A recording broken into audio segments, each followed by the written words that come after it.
सत्ता बचाने का सवाल आया तब कांग्रेस ने कभी भी संविधान की मर्यादा नहीं देखी। संसद को मोहरा बनाया, न्यायपालिका को झुकाया और लोकतंत्र की आत्मा देश की संवैधानिक संस्थाओं को कैद कर लिया। वो कौन पार्टी थी, वो लोग कौन सत्ता में बैठे थे जिन्होंने आर्टिकल 356 का सबसे ज्यादा दुरुपयोग किया।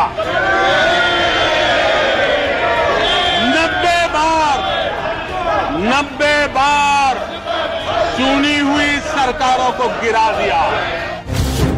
एक नहीं, दो नहीं, कांग्रेस की कई पीढ़ियों ने देश को तानाशाही और निरंकुशता की प्रयोगशाला बना दिया, जिनमें से एक प्रयोग था चुनी हुई सरकारों को गिराने का, जिसने जनता के वोट की कीमत को शून्य कर दिया। संविधान की धारा 356 को अपनी तानाशाही का हथियार बनाते हुए नेहरू ने 7 बार और उनकी बेटी इंदिरा ने 50 से ज्यादा बार चुनी हुई राज्य सरकारों को गिरा दिया। राजीव गांधी सरकार हो या सोनिया गांधी के इशारों पर चलने वाली यूपीए सरकार, कुल मिलाकर 90 बार कांग्रेस ने लोकतांत्रिक सरकारों को गिराने के लिए संविधान को ढाल बनाया। अपनी गद्दी को बचाने के लिए कांग्रेस ने न्यायालय की निष्पक्षता को भी बंधक बना लिया।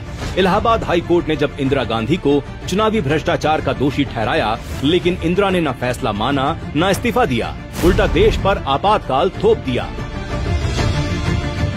दबाव ऐसा कि सुप्रीम कोर्ट के 5 से 4 जजों ने आपातकाल में नागरिकों की स्वतंत्रता समाप्त करने वाले इंदिरा सरकार के फैसलों को सही ठहराया और तानाशाही ऐसी कि जिन एक जज HR खन्ना ने इंदिरा गांधी का विरोध किया, उन्हें वरिष्ठता के बाद भी मुख्य न्यायाधीश नहीं बनाया गया। न्यायपालिका पर प्रहार करते हुए इंदिरा के बेटे राजीव गांधी ने भी तुष्टीकरण के लिए शाहबानो मामले में न्यायालय का फैसला पलट दिया। सिर्फ न्यायालय ही नहीं, बल्कि कांग्रेस ने देश के चुनाव आयोग को भी नहीं छोड़ा। संविधान को जेब में रखकर घूमने वाले कांग्रेसी नेताओं ने हमेशा इसे अपनी जागीर समझा। इंदिरा गांधी ने खुद को बचाने के लिए संविधान में 38वां, 39वां, 40वां, 41वां और 42वां संशोधन करके लोकतंत्र को कैद करने की कोशिश की। शर्मनाक था कि मनमोहन सरकार में ही कोर्ट ने CBI को पिंजरे में बंद तोता कहा था। सत्ता में बने रहने के लिए कांग्रेस आज भी देश को बांटने के लिए तुष्टीकरण के हथियार से संविधान को दांव पर लगा रही है। कर्नाटक में अल्पसंख्यकों को सरकारी ठेके में 4% और आवास योजना में 15% आरक्षण दिया जा रहा है। साथ ही तेलंगाना में भी अल्पसंख्यकों के लिए OBC कोटे में से आरक्षण देने की घोषणा की गई।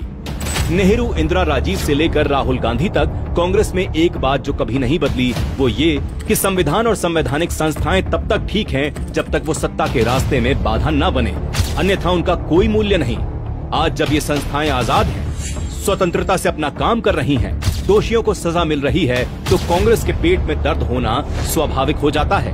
भविष्य में कभी देश और लोकतंत्र ऐसे हालातों से न गुजरे, इसलिए हमें आज शपथ लेनी होगी कि न तो देश में अब आपातकाल लगने देंगे और न ही कभी कांग्रेस को मौका देंगे।